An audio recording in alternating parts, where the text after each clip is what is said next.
What is up, guys? We got Dirty Mike and Cobbs Creek Beef, as always, with 4th and 26 Philly Sports. And, this has been a pretty draining Eagles season. And I think we got to really just talk about the elephant in the room as we approach the playoffs this, upcoming weekend, or actually technically Monday against the Bucks.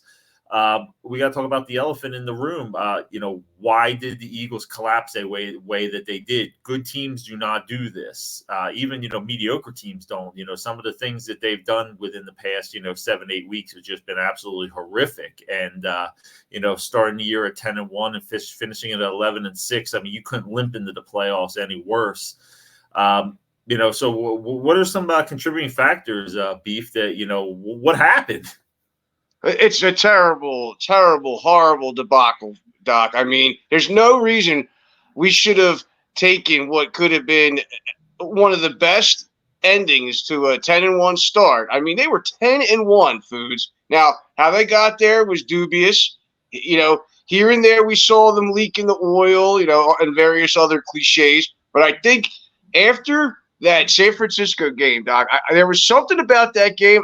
Again, 4th and 26, me. I love conspiracy, love me a good conspiracy. But in the end, I think the soul of the team was just it was carved out. They carved it out, and they didn't get it back. Now they did try to do it against Dallas the next week, but then they fumbled the ball 3 times. Yeah, the 49, going into that game. Killers. Yeah, you viewed the 49ers in Dallas as our biggest competition in the NFC. And, to go into those 2 games and lose the way that we did, and not just lose, to just get absolutely demolished, it became evident to the team that we're not in the same class this season as the, 49ers. And I hate to say it, the Cowboys.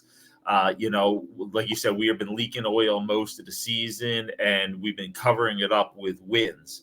I was listening to Seth Joyner talking the other day, saying that this was really, in reality, a 7-win team that ended up getting lucky and, winning some games that they, probably shouldn't have. I don't think it's just one thing that, derailed this season. I think it was a dozen contributing factors. Sure. You can only, put Band-Aids on it for so long before, the ship springs, leaks, and starts sinking. Number one, the Eagles hired the wrong coordinators, honestly. We were so quick to, talk trash about our coordinators last year and how, happy we were that they were going to be gone after the Super Bowl. But, I think at this point in the season, I think we would trade to, have them back for sure. It was just a matter of hiring, I think, the wrong personnel. What do you think? I also think that back to personnel 1 second, but I also think injuries played a huge role. Now, we'll talk about that later. Now, as far as staffing goes, I think that when they began the season, it wasn't terrible. They started out we all know it was going to be 2 new coordinators, both sides of the ball. No problem. Everybody knew that. And then they had started with such great expectations because of where they were at the end of last year. Now, no problem. I get all that. Once they hit that panic button, and a lot of it comes from above, Foods. Even who said it? Somebody said something about higher ups. I can't remember the exact player, but it'll come to me as we're talking. But they mentioned something about the higher ups making this call, which tells me that's above Nick.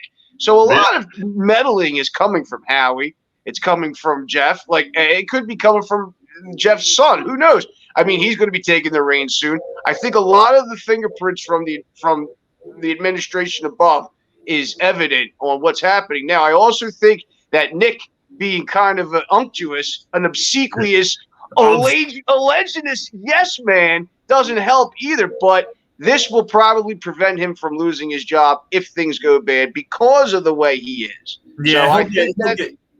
Yeah, exactly. He probably won't get fired. But, I mean, if they go down to Tampa and they look like shit, it's very possible they'll have a talk to him, a very stern talk.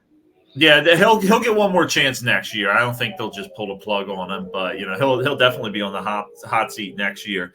The defense stopped, getting sacks, especially the defensive line. Going from first a year ago and almost setting the record to, pretty much getting no production. The second stop creating turnovers. Foods. Yeah, I mean, Jalen Carter, Jordan Davis, Josh. Where the hell are you? Josh Sweat. He went sackless the last 8 weeks of the season. You just saw nothing. You saw jogging down the field by Jordan Davis, who was clearly out of shape. They were completely gassed by the end of the year. And, the defense couldn't get home. And, with the bad linebacker play that we have, on this team, if you're not getting home, the quarterback has all day to just, wait for an open route and pick you apart. And they've had no chance this year on defense. The defense can't get off of the field. And as a result, the offense, I feel like, has suffered because they haven't been on the field a lot. They don't get to get into that rhythm. Now, obviously, there are a lot of issues with the play call that we'll probably go over shortly as well. But, the defense has really doomed us this year, Foods.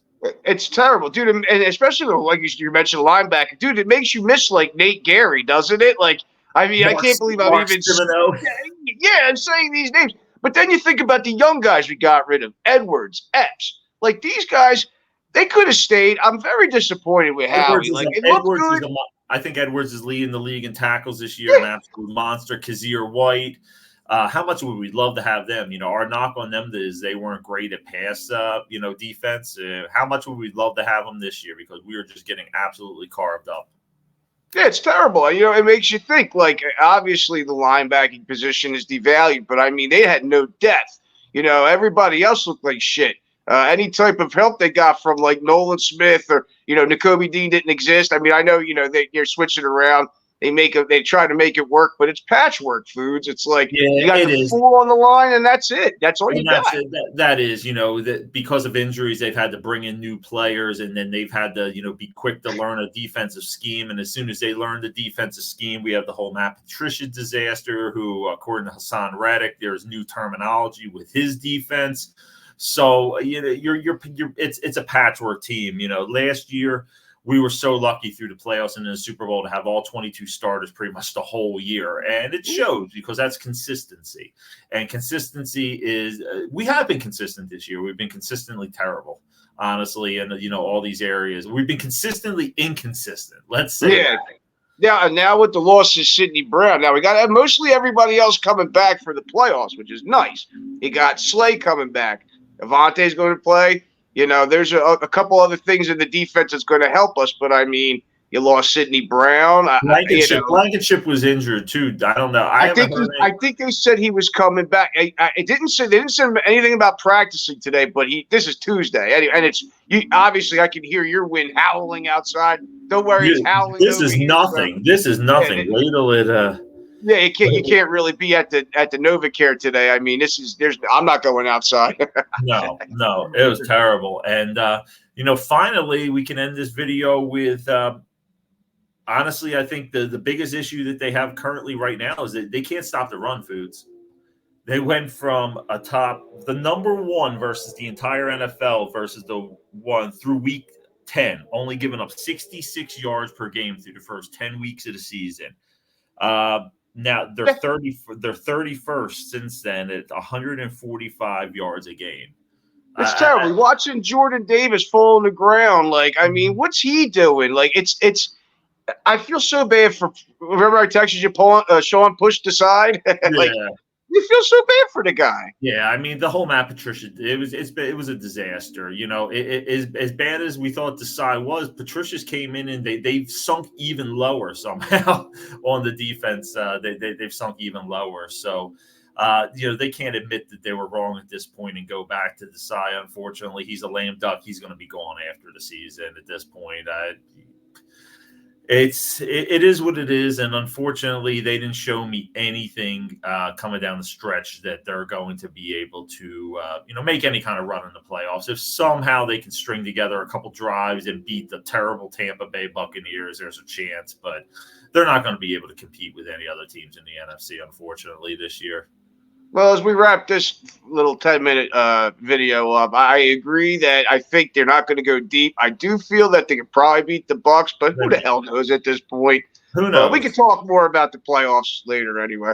All right, guys, we're going to be dropping a lot of content this week with a bunch of different subjects relating to the Eagles and a playoff preview as well. So, make sure you hit that like and subscribe button. We are switching platforms and moving over to OnlyFans as well as YouTube. So we welcome a new audience with that too as well, guys. Make sure you subscribe. And we got some new content coming, and I may be shirtless for some of it. Who knows if we get so? Hey, whatever gets those views, right? It is. All right, guys. We'll be back again shortly. Have a good one now. There you guys.